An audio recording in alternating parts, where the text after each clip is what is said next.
Konnichiwa, minaboku wa Jeremy desu. Yoroshiku onegaishimasu. And I just got back from Abbotsford today from the concert yesterday of, as you can see, hopefully you can see, AQUA. Yes. They are now a 3-group band. It's Soren, Lene, and Rene. Klaus left the group, I believe, a couple months ago or earlier this year to do his own stuff. And but AQUA came to Canada. They're on a rewind tour is what they're calling it. 90s stuff. And they're on tour with a Much Dance video party, which is amazing. And then Whigfield, who is best known as that singer from Saturday Night, I Feel the Air is Getting Hot, Be My Baby, and PROZZAK. So the concert was at the Abbotsford Place venue. It's an arena, I guess, in Abbotsford. I've never been there before. Usually when I go through to Vancouver, we stop in Abbotsford to stop at the Spaghetti Factory, which we did yesterday too. It was myself, Kelly, Cody, and my friend Katina as well, and it was so much fun. Now the doors opened at 6. We didn't get there till just after 6:30, and there was a dance party in session. So how it went was 6:30 till 7:30 approximately was just a bunch of videos playing, a dance party, all 90s stuff. So you saw Spice Girls, Cher with Believe was on there, the Rednecks with Cotton Eye Joe, NSYNC, Backstreet Boys, Love Inc.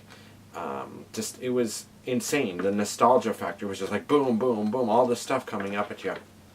And then at 7:30, Whigfield took the stage, and she did a set of 5 songs. Think of You, and then a cover, which I didn't get the name of, Boys on Girls, Saturday Night, of course, and then Sexy Eyes were the ones that she did there. Following that, there was another, so she stopped at about 8 o'clock-ish, just after 8. So from about that point until 8:30 or so, maybe a little bit longer, was more of the dance videos and stuff, so people could go to the washroom or go get drinks and whatnot, because they served alcohol. I mean, it's an arena, right? And then at about 8:30, PROZZAK took the stage, and they were on stage for about 45 minutes or so.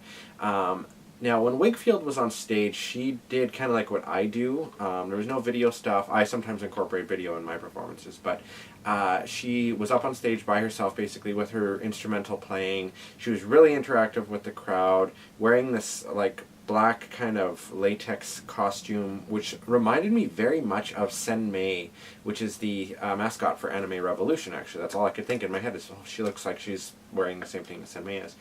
And so she'd perform, and she'd do her own sound effects too, like her own echoes and stuff, which I thought was amazing, because that's what I do.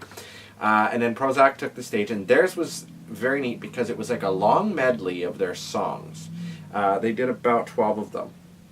And it was a long medley of them where it was just like all the videos that they have for their music videos played on the screen in the background, and of course Simon and Milo would sing, and there was a girl too, which I didn't know there was a girl that was part of the band. She was kind of in the middle, and they had a little Simon plushie and a Milo plushie in front of where they were performing, just so that people knew who they were. And the Simon guy sounds exactly like that's how he talks. His voice sounds very similar to that. And I believe they're British. The girl was kind of like the hype person, but she also had some parts in singing, and I guess it makes sense when you hear those songs. Now, I've never really been a big PROZZAK fan. I wasn't really that familiar with them. My brother Daniel really liked them. And I've heard some other songs like Strange Disease and www.nevergetoveryou and all that kind of stuff. So those ones I recognize. Some of the other ones I'm like, okay, this is interesting. But the videos were playing in the background, and at the very beginning they had this intro video that told the story of Simon and Milo, how they came from like the Middle Ages, and then they were brought forward in time to a place to now when they had to get along. Like, they were bitter enemies at first, but then they had to get along, and then it's Simon's sad love life or lack thereof, and the songs kind of went in order and played out a story, and it was called The Legend of Simon and Milo. And then the song order basically was Strange Disease, Omo Balo Sare, Love Me Tinder, All the Feels, Feed the Night, I Like to Watch, which is Milo's Night Out, Love Fools Anonymous, Saturday People, Pretty Girls, www.nevergetoveryou, Be As, which is probably my favorite song by them, and then Sucks to Be You finished it off. And so they did their set, and like I said, it was really a neat idea because it keeps the flow and the time proper. So you've got all these videos that are playing one right after the other with a little bit of a space in between them, but it keeps you going. It keeps the show going and moving smoothly, so that you know that your set is going to be specifically this long, rather than if you're doing it live. You know, like, well, they were singing live, but what I mean is if you're just doing like a song and then you wait and then you talk to the audience a bit, you know, you kind of play with your time there, and then you tell the tech people when to start the next song. Sometimes that can be hindering when it comes to actually doing your performance and the certain allotted time that you have, because you don't want to go over or under time depending. Like in that situation, you know, it's a one-time concert type thing. Maybe they only have the venue for so long. But like at a convention style type thing, if you're a panelist and you're performing, you're kind of set between certain times that they need you to be there for, because there's a lot of stuff going on at conventions. Now, PROZZAK, when they finished at about 9:15, they said that they were going to do autographs at the merch table. So they went and did that, and people went back out, and then they did more of the dance videos and stuff. And there was a less of a time break between PROZZAK and AQUA going on. AQUA went on around 9:30-ish, between 9:30 and 9:45. And their stuff featured some music videos, but like they were only parts of them, if that makes sense. Like Barbie Girl, they kind of, on the screen, it was like flashing all of the scenes very, very quickly. And Turn Back Time, excuse me, it was the same scene replayed over and over and over again, which was strange, and then they'd reverse it and then go forward and reverse it. Dr. Jones, they had a bunch of the video stuff on there. My Oh My, little bits of that too. So, but they started with an intro which featured Back from Mars in it, and that went straight into Around the World. So Back from Mars wasn't the full version, it was just like parts of it, because they had an instrumental opening as everyone took the stage. Soren was playing a little pink piano, and he was kind of controlling a bunch of stuff. They had two backup singers for Lene, which was interesting, and then a bassist and a drummer and all that stuff, and then Renee and Lene. Renee came out wearing a Canucks jersey, which was pretty neat, and he later changed that. And then Lene was wearing a long pink wig, kind of bubblegummy type stuff, but they look really, really good for their ages and stuff like that. Not that they're that old. I mean, they're not that much older than me. They're probably in their 40s, I would imagine. But, so it was intro and Back from Mars kind of together.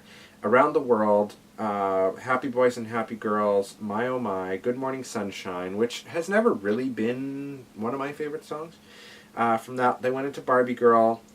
Then My Mama's Sad, which was one of two of their newer songs that they actually played. Freaky Friday, so when they said that, Renee's like, who's ready for some country? Because it's kind of got a country vibe to it. Dr. Jones was after that. Turn Back Time, which again is another one that I'm not really that big of a fan of personally. And then they brought up a bunch of kids on stage and stuff, and there was one little girl wearing like a really big beehive kind of pink hair wig, and Lene was talking about how they really enjoyed the diversity and how young people are showing their what do you call it, individuality, and that it was really, really neat, and that happens a lot in Denmark as well, where they're from. And then they sang Back to the 80s, so I thought that was kind of funny, you bringing up all these kids that are like younger, like new generation, and you're singing Back to the 80s. And the other weird thing about it was when Back to the 80s came out in 2009-ish or so, or 10, just around the time of Michael Jackson's passing, so 2008, 2009, on their Best Of album, I'm pretty sure it was 2009, there was a line in it, when Michael Jackson's skin was black. And then when he passed away, they changed the line to, and Arnie told us I'll be back. And that's what everybody thought they were going to do. But they actually went with the original line of when Michael Jackson's skin was black, which was an interesting kind of thing for them to do. After that, it was Lollipop, Candyman, and then they finished off with Roses Are Red. Now, Renee kept hinting that there might be a chance they might come back, that Roses Are Red might not be the last song, and I'm thinking, oh, maybe they'll do like Goodbye to the Circus, or Calling You, which I really love those two songs, or We Belong to the Sea, or something like that. They went off stage for a bit, and then people were leaving, and then they came back on, and they did an encore of their newest single, Rookie, They didn't do the whole song, but they did part of it, and that's what they finished off with. They didn't mention anything about doing autographs or anything, which kind of saddened me, because of course I got, you know, I have this shirt, and I also bought another shirt from them too, this one here, which is really nice. I think this one was about $40 Canadian, and this one here was about $35. I could be wrong. Well, it might be the opposite. This is actually the official Aqua Tour shirt, so it's got all of the dates and the destinations and stuff that they were doing. So, I mean, I had to get something. I didn't end up getting anything at Lady Gaga's concert when I went last year, so it was just nice to have something from this one. And I took a lot of video, and my phone battery was dying, so I used my brother's power bank for it. It kept it down to like 2%, but it made it. And my memory actually ran out on my phone about halfway through Roses Are Red. I had actually recorded all of Barbie Girl, Dr. Jones, back to the 80s, and I think Candyman and Lollipop, or Candyman and Roses Are Red, a little bit of them. So I posted Barbie Girl and Dr. Jones on my Facebook page. You can look at those if you want. My little brother is already in Calgary. He's going to see the Aqua live on Thursday, and it'll be interesting to see if it's the same playlist and stuff. Now, he said that the one that he's going to, there's not specific seats. Ours, we bought specific seats. It wasn't a come and kind of sit wherever. It was specific seats. And also Aqua was really good because they went right out into the audience and they were kind of like interacting with people. Whigfield did that a little bit too, but she stayed up at the front and there was a security guard kind of up there watching everything. And I remember one scene with Lene, when they were singing Cartoon Heroes, she's like, we do the unpredictable, and then she kind of just like jumped on the security guard's shoulders, and he wasn't expecting it, you could tell.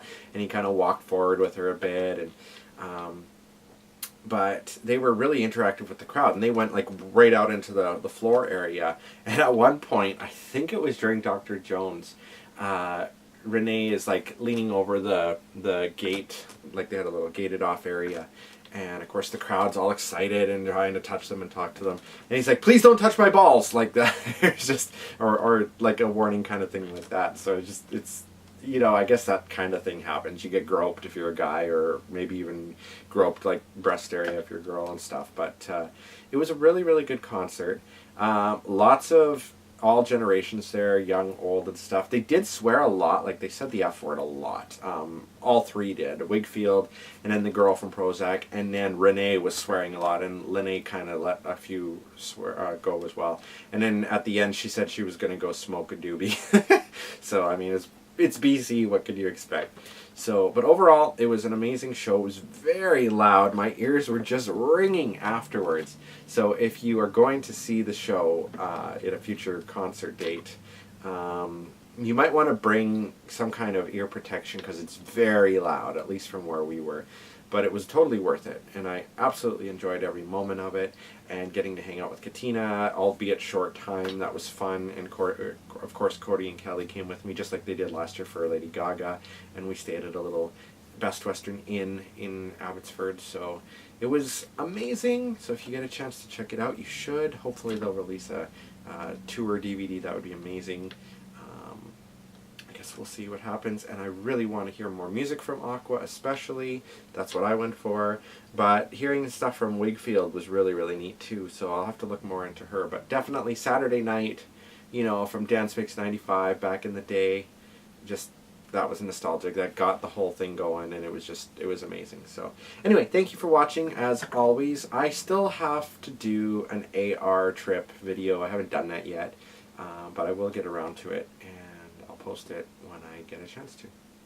Alright, Jamata Mina. I will see you later. Bye-bye.